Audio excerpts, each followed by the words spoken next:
Hello everyone. Today we'll be bringing you a review of the Pilot Varsity Disposable Fountain Pen, the medium nib. This pen is meant to combine modern design convenience with the smooth writing of a liquid ink fountain pen. So let's see some of the features it has. You can see it has a cap here with the hole in the top. Kind of lets it breathe a little bit, but really no worries of drying out. This pen really, essentially will never dry out like a true fountain pen would. A more expensive fountain pen, I should say.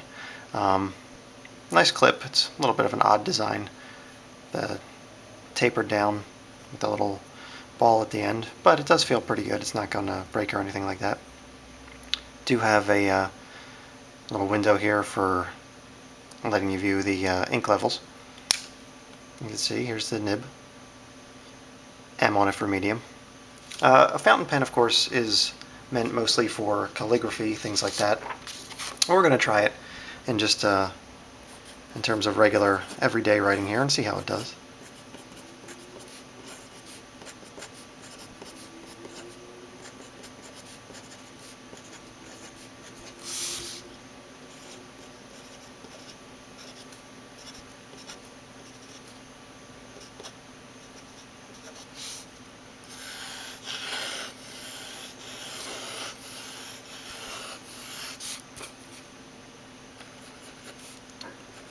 One thing I was pleasantly surprised about, it does write very smooth.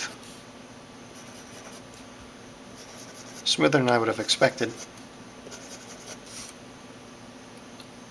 The ink does come out onto the paper, very, very deep, bold lines.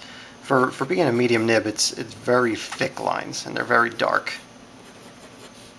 So if you're expecting to do a lot of fine writing, I wouldn't say to use this pen.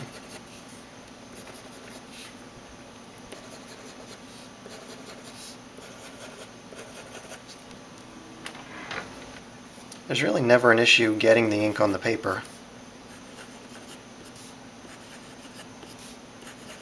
It pretty much always starts up right away. I really didn't get any blobbing, no skipping. The only place I kind of got some skipping is where I didn't know I was using a pen. You should be holding it like this with the kind of metal part up. Sometimes I would kind of hold it crooked or turn it crooked as I was moving the pen around, and if you do that, you're not going to get the ink flow as you're supposed to.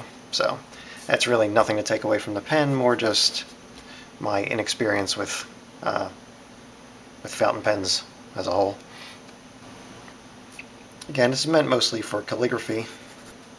I don't really have any experience in that field, so I can't attest to that, but you can tell just by writing with the pen that it is definitely geared towards more artistic uses as opposed to everyday uses. That being said, I wouldn't really recommend it for doing any day-to-day things like writing or taking notes, things like that. I definitely wouldn't use it for, say, signing a card or writing a check, things like that.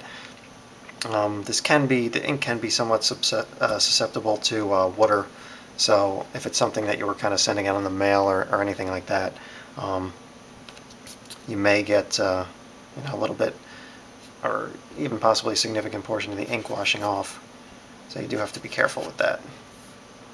Smearing is actually minimal. I was pleasantly surprised about this as well. I expected it to smear a lot, but it dries almost instantly. And unless you kind of touch the ink immediately when it goes onto the paper, you're not going to get a whole lot of smearing. Well, if you wait a few seconds, you'll get essentially nothing.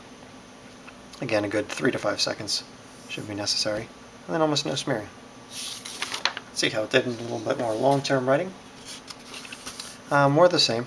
It actually did deliver pretty smooth writing. Not quite expected, but definitely a pleasant surprise. Also, very, very, very thick, bold lines. Probably thickest, boldest lines of any of the pens I've reviewed so far. I did get a little bit of skipping here as I was, writing these solid lines across, but again, that was due to me not holding the pen correctly, so I was kind of holding it upside down, in which case the lines get thinner, and if you do it just right, non-existent. So you're supposed to hold the pen like this, metal side up, and then it writes properly. You can see just by looking at the ink, it does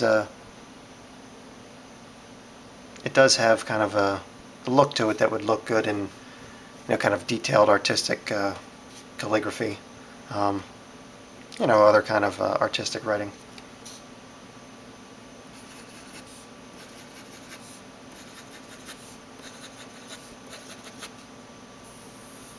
Again, almost no skipping.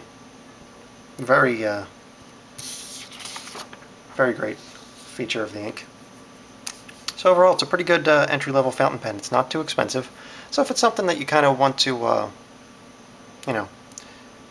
sort of get into or try fountain pens out, I'd say this is pretty much your best bet starting off. You're really not going to find a cheaper fountain pen, and it's perfect for beginners. It is disposable, as I mentioned earlier, so there are no refills for it.